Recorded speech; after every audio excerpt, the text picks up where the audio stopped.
Hello everybody, it's Claire back with another art journal video, and today I am playing in the large craft journal and creating a 2-page spread with a little window in it, kind of inspired by autumn colours. So Dina quite a while ago shared like all of the colours in her range that are of an autumn vibe, and it kind of inspired me to do a page with those on. So I'm using my craft knife and I'm just cutting out, just freehand, haven't marked it out before, just cutting out a little window in my journal. And then this is one of the faces from one of Dina's older collage paper packs. It's got loads and loads and loads of faces in it. And chose this big one because I wanted my face to fill the page so that it would peep through the window. So I'm just cutting the excess away, and then it is going to be stuck like that. I'm using this gift card just to spread the matte medium onto my journal. The substrate in this journal is, as I've said many times, it's very thirsty. You can see that is literally just disappearing. So once you've spread it on, you really need to get your images on quickly, otherwise it just disappears into the page. So then once it was dry, I'm using my a combination of Neocolor 2s and Dina Wakley scribble sticks, and I'm just getting some colour onto the face.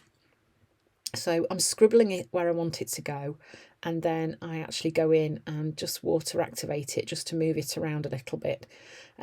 So it doesn't show up brilliantly on camera because the light reflects off the water once I start activating it, but that is what happens. And it doesn't look like it ends up with much colour on it, but it actually does when it's finished.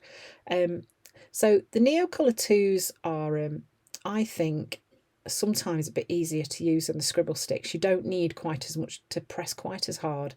The scribble sticks are great, obviously, but you do have to really lay a lot of pigment down for them to be as effective. So it's like horses for courses, I guess, isn't it? Because different things you need to use at different times. But like I say, the Neocolor 2s were perfect at this point.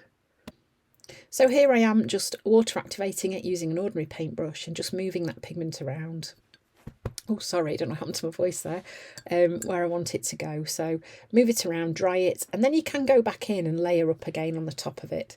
If you didn't want to try this technique, then another thing you can do is lay the pigment down and then go in with some paint, like either white or a similar colour to the one that you've laid down. And adding the paint over the top will also activate the colour sticks as well. So then you can see I've just gone in with a slightly darker colour, and again I'm just activating that just to move it where I want it to be. Like I say, I do apologise, the light is kind of glaring in the wetness on the page, so it's difficult to see at the minute what I'm actually doing, but once it's dry you'll be able to see. So yeah, this is a really easy way to get colour onto a face. If you've not seen Neve Bali, the way she does faces, she's got some really cool techniques for doing faces. You can always hop over to her channel, have a look at those. I think it's just really good to watch different people and how different people tackle faces, because there are so many little techniques that you can pick up, and you can kind of then find your style and what suits you and what you like. Because that is partly what this is all about. It's just finding your style.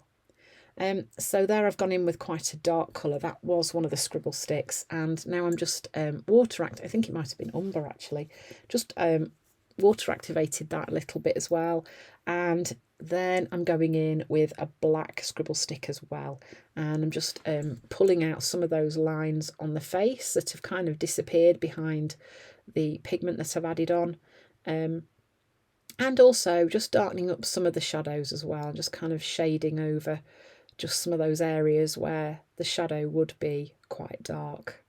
And it just helps to kind of give that face a little bit of more of a 3D effect.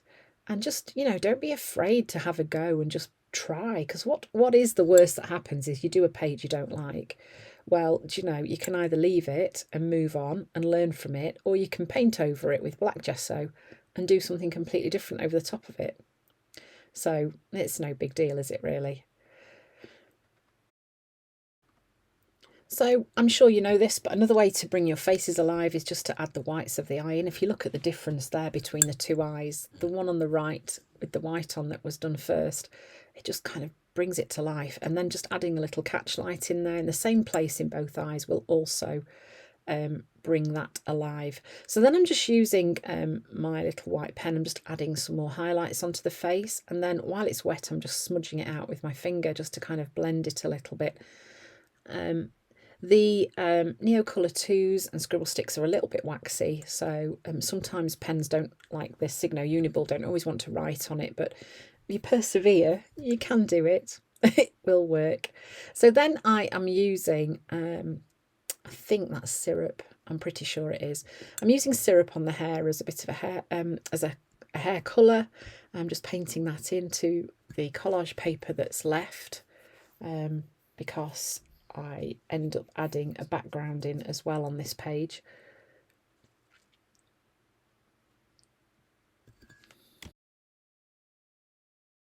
And then here I'm going in with a buff and I'm just painting this around the collage paper.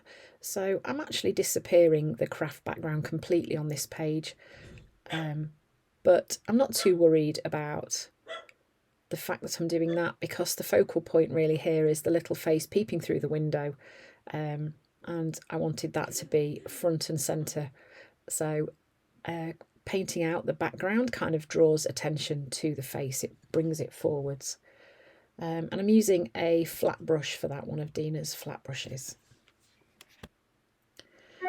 So next I am going in with another one of the Neocolor 2s and just adding some more colour onto the hair, just to bring some different tones onto the hair. And I've just added a bit of colour onto the eyes as well. And here I am just going in with my Stabilo All pencil and I'm just pulling some of those lines back out. You can see I'm doing it in quite a sketchy way. I'm holding my pencil quite loose. I'm not being too worried about being particularly accurate. I just want to pull those features forwards again.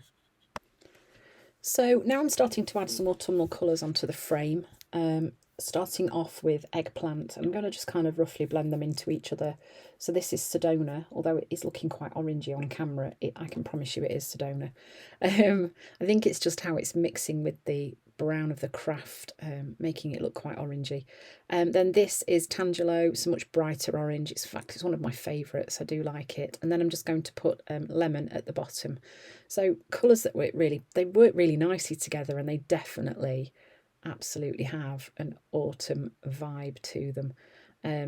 So I didn't have any gesso on this page either, it's just putting the paint straight on.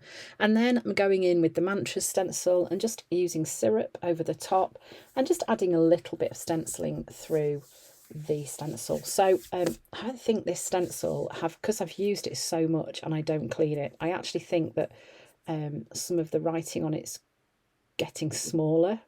I think I'm going to have an experiment and try soaking it in some Murphy's Oil soap and see if I can revive it. I'm going to give it a try, because it is one of my favourites and I think it's just getting really caked in paint. Then I just added a little bit of stamping on there as well using black archival ink. So this is sped up a bit faster.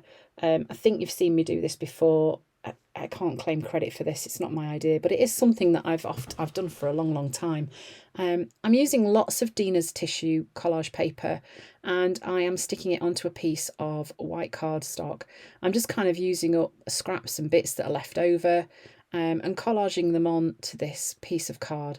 And what I'm going to do is cut some leaves out of this once it's dry. So I do kind of go in with a couple of layers here and I start layering it over the top as well, as you can see here, just to kind of break up those larger areas. And then, I'm also did use that brayer a little bit just to make sure that the pieces were all laying nice and flat. Then I've just flipped it over and I'm using this stencil from Dina's, one of Dina's sets called Tropical. And I'm just drawing around some one of the leaf shapes on the back, flipping the stencil so I get both ways of the leaf because I want to use them front and back of the frame. So you can see I've then cut them out. Then I'm going to add some colour onto these leaves. They would definitely have worked quite well, just left black and white. They would have been a really nice contrast to all the colour. But I wanted to go full throttle with the autumnal vibe on this page. So that was syrup at the top. This is cheddar, and I've watered it down a little bit. So it's more of a wash than it is a strong colour. And then this is fuchsia. So I have some nice colour on my leaves. Okay, and then once they were dry, I'm then using my double-sided tape gun, and you can see I'm finding the two leaves that fit back and front, and then I'm just gluing them so that they work and stick together nicely. So they're overlapping a little bit, and I keep checking that I'm not hiding too much of the face, and I've popped those on. So you can see I've used an odd number. Always very conscious of doing that. And then I've just used my Signo Uniball there, and I've just drawn some more lines on those leaves just to break them up. I've also added some of my signature dots, and then I'm going in with my text and just going to write some words in a couple of places on this page. I'm using a Posca pen just to do this too. So this is quite fun. It's got lots of different stages to it, but it was a really fun page to create. You could make it a lot simpler, obviously, but lots of different things to try and have a play with in this page.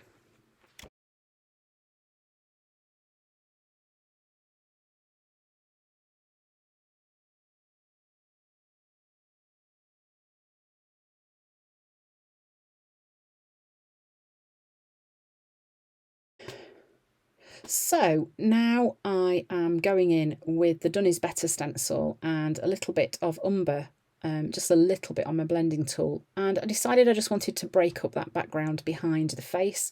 So I'm just adding the stenciling only in the places where the buff paint is, and you can see that works quite well just to I don't know, break up that blank bit. So then I've stamped out my quote using my little stamp set that I've got onto some white cardstock, and I'm just sticking that into place here.